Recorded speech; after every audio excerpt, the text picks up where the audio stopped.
أعوذ بالله من الشيطان الرجيم بسم الله الرحمن الرحيم يا عباد لا خوف عليكم اليوم ولا أنتم تحزنون الذين آمنوا بآياتنا وكانوا مسلمين ادخلوا الجنة أنتم وأزواجكم تحبرون يطاف عليهم بصحاف من ذهب وأكواب وفيها ما تشتهي الأنفس وتلذ الأعين وأنتم فيها خالدون وتلك الجنة التي أورثتموها بما كنتم تعملون لكم فيها فاكهة كثيرة منها تأكلون إن المجرمين في عذاب جهنم خالدون لا يفتر عنهم وهم فيه مبلسون وما ظلمناهم ولكن كانوا هم الظالمين صدق الله العظيم یا عبادی لا خوف علیکم اليوم. پیچھے شرک کا رد کیا، توحید کے دلائل، اللہ کی قدرت کے نشانات ذکر فرمائے. اس سلسلے میں حضرت موسیٰ علیہ السلام کا تذکرہ بھی ہوا، حضرت عیسیٰ علیہ السلام کا بھی بیان ہوا، اور ایمان والوں اور جو متقین ہیں ان کا بھی تذکرہ ہوا، اور قیامت کا بیان ہوا. اب یہاں پر ایمان والے جو ہیں ان کو اللہ تعالیٰ کی جو نعمتیں اور انعام ملیں گے، آخرت کی جو زندگی ہے اس کے متعلق ذکر فرمایا، اور ساتھ ساتھ جو ہے جو مجرم ہیں ان کا بھی عذاب کا ذکر کر دیا. یا عباد لا خوف علیکم اليوم، اے میرے بندو آج کے دن تم پر کوئی خوف نہیں، ولا انتم تحزنون، اور نہ ہی تم غمگین ہوگے. خوف اور غم میں تھوڑا فرق ہے. خوف آنے والے وقت میں مال کے ضائع ہونے، بیماری آنے، جنگ آنے، مشکل پریشانی آنے پر ہوتا ہے، اور غم جو ماضی میں گزر گیا اس پر ہوتا ہے.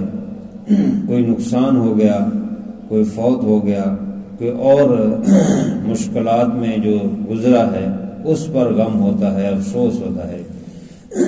تو وہاں جنت میں نہ خوف ہوگا نہ غم ہوگا، نہ ان کو پچھلی زندگی کا کوئی ہوگا کہ ہم سے نیکی نہیں ہوگی، ہم کمزور ہو گئے، اور نہ ہی ان کو کوئی آئندہ خطرہ ہوگا کہ یہ مال ختم ہو جائے گا، بیماری آ جائے گی، دکھ تکلیف ہو جائے گا یا کوئی پریشانی. نہیں، وہاں پر نہ خوف ہے نہ غم ہے. الذین آمنوا بآیاتنا وکانوا مسلمین، یہ ان لوگوں کے لیے ہے جو ایمان لائے ہماری آیتوں پر. آیات سے مراد احکام، بینات، معجزات، دلائل اور تمام عقائد، ایمانیات شامل ہے اس میں. یعنی وہ اللہ تعالیٰ پر، رسولوں پر، کتابوں پر، قیامت پر، فرشتوں پر، جنت دوزخ پر، سب چیزوں پر ایمان رکھتے ہیں. الذین آمنوا بآیاتنا وکانوا مسلمین، اور تھے وہ فرما بردار. جہاں اللہ کا حکم ہوتا، اللہ کے رسول کا حکم ہوتا، طریقہ ہوتا، فوراً مان جاتے اور فوراً اس پر عمل کرنے کی کوشش کرتے. ادخلوا الجنۃ انتم وازواجکم، اللہ تعالیٰ فرمائیں گے ان کو داخل ہو جو جنت میں تم اور تمہاری بیوی ہیں. عورتوں کے جو بیویاں ہوں گی ایمان والوں کی، ان کی اگر اعمال کچھ کم بھی ہوں گے تو مردوں کے اور جنتیوں کی خوشی کے لیے اللہ تعالیٰ ان کو بھی ان کے ساتھ ہی درجہ دیں گے. ان کو علیحدہ درجہ نہیں دیں گے، کیونکہ خوشی اور آسانی تو ان کو اس وقت ہوگی کہ جب ان کی بیوی بھی ان کے ساتھ ہوں. اس لیے اللہ تعالیٰ اگر میاں بیوی میں سے کسی ایک کے اعمال کم ہیں تو اس کی وجہ سے اس کو درجہ نیچے نہیں دیں گے، جس کے زیادہ ہیں اس کے ساتھ اس کا درجہ کم والے کا بھی کر دیں گے. تحبرون، تمہاری وہاں عزت کی جائے گی، احترام کیا جائے گا، استقبال کیا جائے گا، اور عزت افزائی اور عزت کے ساتھ داخل ہوں گے اور عزت کے ساتھ رہیں گے. اصل عزت وہ ہے. یطاف علیہم بصحاف من ذہب واکواب، پھیرے جائیں گے ان جنتیوں کے اوپر بصحاف من ذہب، پیالے سونے کے، واکواب اور آنجورے، صحاف جو ہے وہ پیالے اور پلیٹیں وغیرہ ان کو کہتے ہیں، اور اکواب جو ہے آنجورے، گلاس وغیرہ جس میں پینے کے لیے جو برتن استعمال ہوتے ہیں ان کو اکواب کہتے ہیں۔ تو ان کے لیے سونے کے برتن ہوں گے، یعنی اس سے مراد یعنی جو بھی کھانے پینے کے برتن ہیں وہ سونے کے ہوں گے ان کے لیے وہاں، کیونکہ دنیا میں تو اللہ تعالیٰ نے فرمایا کہ مرد کے لیے سونا جو ہے وہ پہننا قطعاً جائز نہیں ہے، اور چاندی جو ہے اس کی بھی مقدار ہے کہ 1 مسکال چاندی کی جو انگوٹھی وہ پہن سکتا ہے، یعنی 3.5 ماشے چاندی جو ہے اس کی انگوٹھی بنا کے مرد پہن سکتے ہیں، اس سے زیادہ نہ ہو۔ لیکن برتن جو ہے وہ نہ مرد استعمال کر سکتا ہے چاندی اور سونے کے، نہ عورتیں، برتن دونوں کے لیے، البتہ سونے اور چاندی کے زیورات عورتوں کے لیے جائز ہے، برتن کسی کے لیے بھی جائز نہیں۔ حضرت حذیفہ رضی اللہ عنہ جب ایران کا سفر کیا تو وہاں ان کو چاندی کے برتن میں پانی دیا گیا، انہوں نے انکار کر دیا، پھر دیا گیا، انکار کر دیا، پھر دیا گیا، پھر انہوں نے پھینک دیا۔ اور ان کا ایرانی لوگوں کا طریقہ تھا کہ کوئی بڑا لوگ آتا ہے تو اس کو جو ہے وہ چاندی کے برتن میں پیش کیا جاتا تھا پانی وغیرہ، تو جبکہ آپ صلی اللہ علیہ وسلم نے منع فرمایا تھا، اس لیے حضرت حذیفہ رضی اللہ تعالیٰ نے انکار کر دیا کہ ہمارے لیے ان برتنوں میں کھانا پینا دنیا میں جائز نہیں، اللہ تعالیٰ جنت میں یہ ساری نعمتیں دے گا۔ تو اللہ تعالیٰ نے جنت کی نعمتوں کو یہاں ذکر فرما دی، وَفِيهَا مَا تَشْتَهِي الْأَنفُسُ، اور ان برتنوں کے اندر وہ کچھ ہوگا جو تمہارا نفس چاہے گا، جو تمہارا جی چاہے گا وہ تمہیں وہاں پر ملے گا، ہر چیز خواہش ہوگی ادھر فوراً آ جائے گا، 1 سیکنڈ بھی نہیں لگے گا، فوراً آ جائے گا۔ اور جو نفس چاہے گا، ظاہر ہے یہ بات تو پکی ہے کہ وہاں نفس غلط بات نہیں چاہے گا، نفسوں کے اندر سے غلط خیالات اور غلط خواہشات نکال دی جائیں گی، وہ صحیح اچھی خواہشات ہی کریں گے۔ تو جو بھی خواہش نفس کرے گا ہر خواہش اس کی پوری ہوگی۔ دنیا میں تو ایسا نہیں ہوتا، جتنا بھی انسان کے پاس مال و دولت ہو جائے، امیر کبیر بن جائے، ہر خواہش پھر بھی اس کی پوری نہیں ہوتی، لیکن جنت میں اس کی ہر خواہش پوری ہوگی جو وہ چاہے گا۔ حدیث شریف میں ایک صحابی نے کہا کیا میں جو ہے اونٹوں سے پیار کرتا ہوں تو جنت میں مجھے اونٹ ملیں گے؟ فرمایا ہاں، تمہارا نفس چاہے گا تمہارے سامنے اونٹ آ جائیں گے، اونٹوں کا ریوڑا آ جائے گا۔ اور ایک صاحب نے کہا میں کھیتی باڑی کا کام کرتا ہوں تو مجھے اس سے محبت ہے، تو کیا کھیتی باڑی وہاں پر ہوگی جنت میں؟ فرمایا ہاں، تم خواہش کرو گے، تمہارے دیکھتے ہی دیکھتے فوراً جو ہے وہ کھیت بنیں گے، اور کھیتوں کے اندر بیج تخم ریزی ہوگی، اور اس کے بعد وہ فوراً بڑی ہو جائے گی، پک جائے گی، اور پھر دیکھتے دیکھتے تمہارے کٹ کر تمہارے سامنے آ جائے گی۔ ایسے تمہیں کچھ محنت بھی نہیں کرنی پڑے گی، اور تمہارے نفس کی خواہش کو پورا کرنے کے لیے اللہ تعالیٰ نے ایسے انتظام فرمائے۔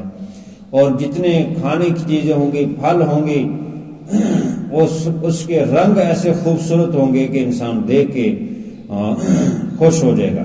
اور اسی طرح خوشبو اس کی، جیسے کہیں کھانے کی جگہ میں انسان داخل ہو تو بڑے اچھے اچھے رنگا رنگ کھانے ہوں اور خوشبوئیں بھی دور سے آ رہی، تو کہتا ہے آج تو بڑی یہاں خوشبوئیں آ رہی ہیں اور بڑے رنگین کھانے ہیں۔ تو وہاں جنت میں اللہ تعالیٰ نے ان کی آنکھوں کو جو بانے والے رنگ ہیں ان سے دیکھتے ہی خوش ہو جائیں گے، ایسے کھانے ان کے لیے تیار کیے ہیں، اور ایسے پھل ہیں۔ اور پھر وہاں سے ایک پھل توڑے گا، خواہش کرے گا تو فوراً ساتھ لگ جائے گا، کمی بھی نہیں آئے گی، وہاں ترقی ہوگی۔ اور ایسی اللہ کی رحمت ہوگی کہ ایک پھل توڑے گا، اس کو کھائے گا، اس کا ذائقہ اور ہے، دوسرا پھل اسی درخت سے توڑے گا، اس کا ذائقہ اور اس سے بڑھ کر ہوگا، بلکہ ایک پھل کا ایک لقمے کا ذائقہ اور ہوگا، اور دوسرا لقمہ کھائے گا تو اس سے بڑھ جائے گا اس کا ذائقہ۔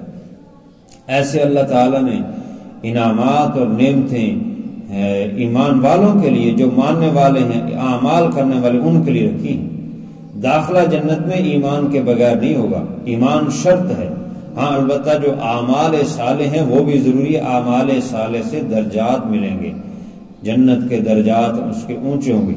وَتَلَذُّ الْأَعْيُنُ، اور ان کی آنکھیں بھی لذت محسوس کریں گی وہاں پر، یعنی جو ان کو ملے گا کھانے کے لیے، جو ان کی خواہش پوری کرنے کے لیے، ان کے نفس کو بھی پسند آئے گا، ان کی آنکھیں بھی اس سے لذت محسوس کریں گی، خوش ہوں گی۔ وَأَنْتُمْ فِيهَا خَالِدُونَ، اور اس میں یہ بھی نہیں کہ 100 سال کے بعد تمہیں نکال دیا جائے، یا 500 سال یا 1000 سال بعد، نہیں، ہمیش ہمیش کی زندگی ہے، ہمیش ہمیش کی زندگی۔ وَتِلْكَ الْجَنَّةُ الَّتِي أُورِثْتُمُوهَا بِمَا كُنْتُمْ تَعْمَلُونَ، یہ جنت جس کا تمہیں وارث بنایا گیا، کیوں؟ بِمَا كُنْتُمْ تَعْمَلُونَ، تم اچھے عمل کرتے تھے دنیا میں، اعمال صالح کرتے رہے، راتوں کو اٹھتے، دن کو اٹھتے، اللہ کی عبادت کرتے، اللہ کا حکم ہوتا حی علی الصلاۃ حی علی الفلاح، فوراً سارے کام چھوڑ کر کھڑے ہو جاتے اللہ کا حکم پورا کرنے کے۔ اللہ نے مال دیا ہے، اس کی زکوٰۃ ادا کرتے، اس کا حق ادا کرتے، اللہ تعالیٰ نے جو جو نعمتیں دی ہیں ان کا حق ادا کرتے اور اللہ کے حکم پورے کرتے تھے دنیا میں۔ ایسے لوگوں کو جنت کا وارث بنایا جائے گا۔ وراثت ملتی ہے اوپر سے ماں باپ سے، تو یہ جنت ہماری وراثت ہے، ایمان والوں کی وراثت، کیونکہ ہمارے باپ حضرت آدم علیہ السلام وہ جنت میں سب سے پہلے گئے تھے، ان کو جنت دی گئی تھی، یہ ان کی جنت ہے، اور پھر ان کو شیطان کے بہکاوے کی وجہ سے نکال دیا گیا۔ پھر ایمان والوں کو جب دنیا سے زندگی گزار کے جائیں گے تو جو ان کی وراثت ہے ان کو واپس دی جائے گی، ان کو وارث بنایا جائے گا، اس کا مالک بنایا جائے گا۔ لَكُمْ فِيهَا فَاكِهَةٌ كَثِيرَةٌ مِّنْهَا تَأْكُلُونَ، اس میں تمہارے لیے فاکہہ میوے ہوں گے، پھل ہوں گے۔ فاکہہ یعنی کھانے پینے والے جتنے پھل ہیں، اور وہ ڈرائی فروٹ ہیں یا دیگر فروٹ ہیں، وہ سب اس میں شامل ہیں۔ کثیرۃ منہا، یہاں دنیا میں تو وہ چیزیں نہ ان کی مثالیں ہیں، نہ وہ انسانوں نے دیکھی ہیں، جو وہاں اللہ نے تیار کر رکھی ہیں، بہت زیادہ ہوں گے۔ کثیرۃ منہا تأکلون، جس میں سے تم بہت سے میوے جو ہے تم کھاؤ گے، اپنے جو تمہارا دل چاہے گا تم کھاؤ گے۔ اس طرح اللہ تعالیٰ نے یہ شوق دلانے کے لیے جنت کی نعمتوں اور انعامات کو یہاں ذکر کیا، تاکہ ایمان والے اور عمل صالح کریں، اچھے اعمال کریں۔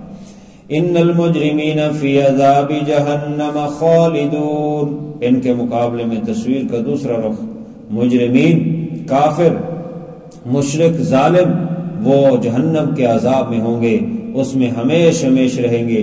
لا یفتر عنہم، وہ عذاب ان سے ہٹایا نہیں جائے گا، ہلکا نہیں کیا جائے گا۔ وہم فیہ مبلسون، اور وہاں وہ ناامید ہو جائیں گے، کیونکہ وہاں پر جب جہنم میں ہمیشہ ہمیشہ کا عذاب ہوئے گا اور چیختے چلاتے رہیں گے، ان کو کوئی جواب نہیں آئے گا۔ 1000 سال چیختے چلاتے رہیں گے، 1000 سال بعد جواب آئے گا، پانی مانگیں گے، پھر ان کو اللہ تعالیٰ کی طرف سے دھکا دے کے فرشتے پھر واپس جہنم میں جو ہے وہ بھیج دیں۔ اس طرح وہ وہاں ناامید ہو جائیں گے اور ہمیشہ ہمیشہ کی ناکامی اور عذاب میں مبتلا ہو جائیں گے۔ یہ اللہ تعالیٰ فرماتے ہیں کہ انہوں نے خود اپنے اعمال اور کفر کر کے یہ جہنم کمائی ہے۔ وما ظلمناہم ولکن کانوا ھم الظالمین، ہم نے ان پر ظلم نہیں کیا، جہنم میں ڈال کر ہم نے ظلم نہیں کیا، کیونکہ دنیا میں یہ ایمان ان لائے، دنیا میں سارے جتنے بھی حجتیں تھی، دلائل تھی، وہ پورے ہو چکے تھے۔ انبیاء آئے، علماء آئے، سمجھاتے رہے، قرآن آیا، ان کے ہاتھ میں تھا، ان کے پاس تھا، بتانے والے ان کو بتاتے رہے، سمجھاتے رہے، لیکن یہ کسی طرح سمجھنے کے لیے تیار نہیں تھے۔ انہوں نے خود اپنی جانوں پر ظلم کیا ہے۔ اللہ تعالیٰ تو عدل و انصاف کرتا ہے، بلکہ وہ تو اپنی رحمت کرتا ہے، اس لیے فرمایا کہ ہم نے ان پر ظلم نہیں کیا، لیکن تھے یہ خود ظالموں میں سے، خود ظلم کرتے تھے، ظالمین تھے، لہذا اب اس کا نتیجہ ہے۔ اس لیے دنیا میں بار بار ان کو دعوت دی جا رہی ہے اور بتایا جا رہا ہے کہ یہی موقع ہے توبہ کا، یہی موقع ہے ایمان کا۔ اللہ تعالیٰ سمجھ اور عمل کی توفیق عطا فرمائے۔ الحمدللہ رب العالمین والعاقبۃ للمتقین والصلاۃ والسلام علی سید الرسل وخاتم الانبیاء والمرسلین۔ ربنا آتنا فی الدنیا حسنہ وفی الآخرۃ حسنہ وقنا عذاب النار۔ اللهم اغفر للمؤمنين والمؤمنات والمسلمين والمسلمات، اللهم اغفر لجميع امت محمد صلی اللہ علیہ وسلم۔ یا اللہ ہماری حاضری کو قبول فرما، جو کمی رہ گئی اپنے فضل سے معاف فرما، بیماروں کو شفا عطا فرما، اپنی رحمت کرم کے فیصلے فرما، ہمارے ایمان کی نیکی خیر کی حفاظت فرما، جب موت آئے تو کلمے والی ایمان والی شہادت کی موت عطا فرما، مرنے سے پہلے مرنے کی تیاری فکر آخرت نصیب فرما۔ یا اللہ اپنے حکموں پر پورا اترنے کی توفیق عطا فرما، تمام کے حق ادا کرنے کی توفیق عطا فرما، نبی پاک صلی اللہ علیہ وسلم